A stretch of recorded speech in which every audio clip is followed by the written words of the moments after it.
உறவுகளை விட்டு விடாதீங்க. நீங்க அப்படி விட்டுட்டீங்கன்னா, நீங்களும் உங்க குடும்பமும் அனாதை தான். ஏன் இப்படி சொல்றீங்க? அவங்க பண்ற தப்புக்கெல்லாம் நாங்க உடந்தையாகி எங்க வாழ்க்கையே வீணாச்சுன்னு சொல்லுவீங்க. அதுக்கு உதாரணமா ஒரு கதை சொல்றேன். ஒரு நகை வியாபாரி இருக்கிறாரு. குடும்பத்தோட நல்லா வாழ்றாரு. எல்லாமே சந்தோஷமா வாழ்க்கை போயிட்டு இருக்கு. திடீர்னு அவர் இறந்து போயிடுறாரு. அவங்க குடும்பம் ரொம்ப எளிமையாகி ரொம்ப கஷ்டப்பட்டிருக்காங்க. சாப்பாட்டுக்கே வழி இல்லாம இருக்கிறாங்க. அப்போ அவங்க அம்மா வந்து ஒரு வைரம் பொறிச்ச ஒரு நகையை கொடுத்து, இதை போய் உன் மாமா கடையில் வித்துட்டு வான்னு சொல்லி அவன் பையனை அனுப்பிச்சி விட்றாங்க. அவன் பையன் அங்கேருந்து போகிறான். மாமாட்ட கொடுக்குறான். மாமா, அம்மா கொடுத்தாங்க, இதை நீங்கள் வச்சுட்டு எனக்கு வந்து பணம் கொடுங்க, வித்துருங்கன்னு சொல்கிறான். உங்கள் மாமா பார்த்துட்டு, தம்பி இப்போ மார்க்கெட் நிலவரம் சரியில்லை, இப்போ விற்றா பணம் ரொம்ப கொஞ்சமாக வரும், வீட்டில் குடும்பத்துக்கு செலவுக்கு நான் கொஞ்சம் ரூபா தரேன், நீ எடுத்துகிட்டு போய் அம்மாட்ட கொடு, நாளைக்கு நீ கடைக்கு வா, தொழிலை கற்றுக்கோ அப்படின்னு சொல்கிறாரு. வீட்டில் போய் அம்மாட்ட கொடுக்குறான். இதெல்லாம் நடந்ததை சொல்கிறான். அடுத்த நாள் காலையில் எந்திரிச்சு வேலைக்கு வரான். வேலைக்கு வந்து காலையில் வந்து மாமாட்ட தொழில் சொல்கிறத கேட்டுக்கிறான். என்ன செய்யணும், எப்படி இருக்கணும்னு சொல்லிட்டு அந்த டைமண்டை பற்றி என்னென்ன இருக்குன்னு அந்த கல்லுகளெல்லாம் பற்றி அவன் கேட்டு தெரிஞ்சுக்கிறான். இப்படி 4 வருடத்தில் ப்ராக்டிஸ் ஆகிட்டே இருக்குது. அவனுக்கு எக்ஸ்பீரியன்ஸ் ஆகிட்டே இருக்குது. நிறைய பேர் அவன்கிட்ட வந்து செக் பண்ணிட்டு போகிறாங்க, விற்கிறாங்க, வாங்குறாங்க. அவன் எக்ஸ்போர்ட் ஆகிறான். இப்படி நாளடைவில் சில வருஷங்கள் போயிட்டுருக்கு.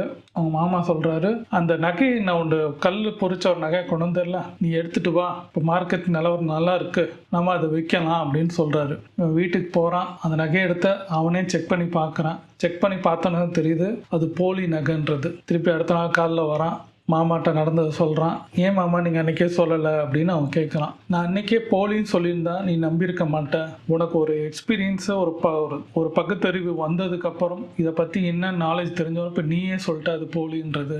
எனக்கு வந்து உறவுகளை வந்து விட்டு கொடுக்குறதோட ஏதாவது முடிந்த அளவுக்கு ஏதாவது செய்யணுன்றதுக்காண்டி தான் உனக்கு நான் செஞ்சேன். நீ இப்போ தொழிலும் கற்றுக்கிட்ட, நீ வாழ்க்கையிலையும் முன்னேறி இருக்க, அடுத்து நீ ஒரு பிஸ்னஸ் வைக்கிற அளவுக்கு நீ வந்து வளர்ந்து வந்திருக்கிற, இதை வந்து ஒரு வல்லுநராக நீனும் வந்திருக்க. எனக்கு எப்படி தெரியுதோ அதே மாதிரி உனக்கும் அதே மாதிரி தெரியுது.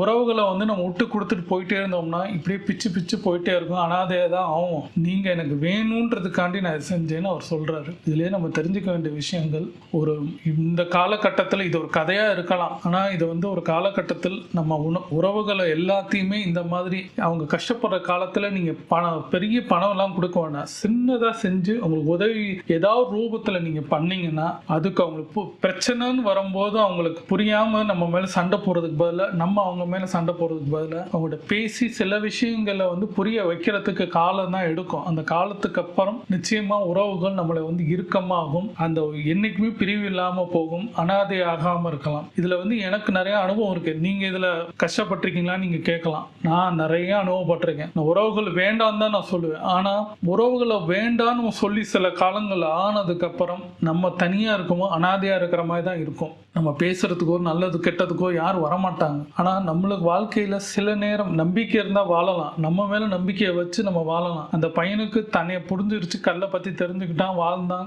புரிஞ்சுக்கிட்டான். அதே மாதிரி நம்ம இருக்கிறோம். ஆனா சில உறவுகள் நம்மளை விட்டு புரியாம போயிடுறாங்க. இல்ல நம்ம அவங்களை விட்டு வெளியில வரும்போது நம்ம அனாதையா தான் இருக்கிறோம். யோசிச்சு பாருங்க, யாரு வேணும் யாரு வேணாம். எல்லாரையும் நீங்க எல்லா உறவுகளையும் நீங்க வச்சுக்கோங்கன்னு நான் சொல்ல மாட்டேன். சில உறவுகள் நம்ம கிட்ட இருக்கிறாங்களா, அவங்கள கட்டியா பிடிச்சிக்கோங்க, நம்ம கூடயே வச்சுக்கலாம். ஒருத்தர் இருந்தாலும் நம்ம கூட இதை வச்சுக்கலாம். ஒரு கல்யாணத்துக்கு 300 பேர் நம்ம சொந்தக்காரங்க வராங்கன்னா அதுல எப்படி பார்த்தாலும் ஒரு 10லேருந்து 15 பேர் தான் க்ளோஸா இருப்பாங்க. அந்த 15 பேர்ல நம்ம கிட்ட உண்மையா இருந்து இருக்கிறவங்க ஒருத்தர் 2 பேர் இருப்பாங்க. அந்த ஒருத்தர் 2 பேரையாவது நீங்க கையில வச்சுக்கிட்டீங்கனாலே போதும். நம்மளுக்கு மித்தவங்க 300 பேர் வரும் அவசியம் கிடையாது. மிச்சம் இருக்கிற அந்த 15 பேர்ல இருக்கிற 13 பேர் வரணும்னு அவசியம். 2 பேர் அட்லீஸ்ட் ஒருத்தர் இருந்தாலே போதும். நம்மளும் அனாதை இல்லாம நம்மளும் வாழ்க்கையில ஒரு உறவு இருக்குன்றது ஒருத்தராவது இருக்கும்போது அவங்க நம்மளை புரிஞ்சிருக்காங்கன்றது நம்மளுக்கு நம்பிக்கை கொடுக்கும். அனாதை இல்லைன்றது நம்மளுக்கு தெரிய வரும். அந்த மாதிரி சம்பாதிக்க பாருங்க. நம்மளை இழந்தோன்றதை அவங்களுக்கு புரிய வைக்கிறதுக்கு நீங்க வாழ்ந்து காமிச்சா மட்டும்தான் நடக்கும். உங்க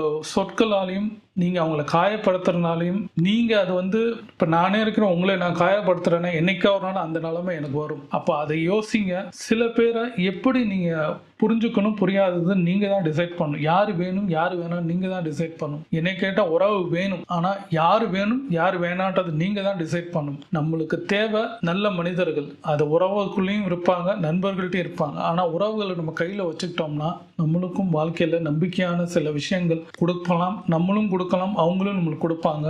யோசிச்சு பாருங்க. நான் சொல்ற விஷயம் உங்களுக்கு புரியும் நினைக்கிறேன். உறவே வேண்டாம்னு நினைக்கிறவங்க யாரோ ஒருத்தரையாவது சம்பாரிச்சு வைக்க, நிச்சயமா உங்களுக்கு கை கொடுக்கும். யோசிங்க.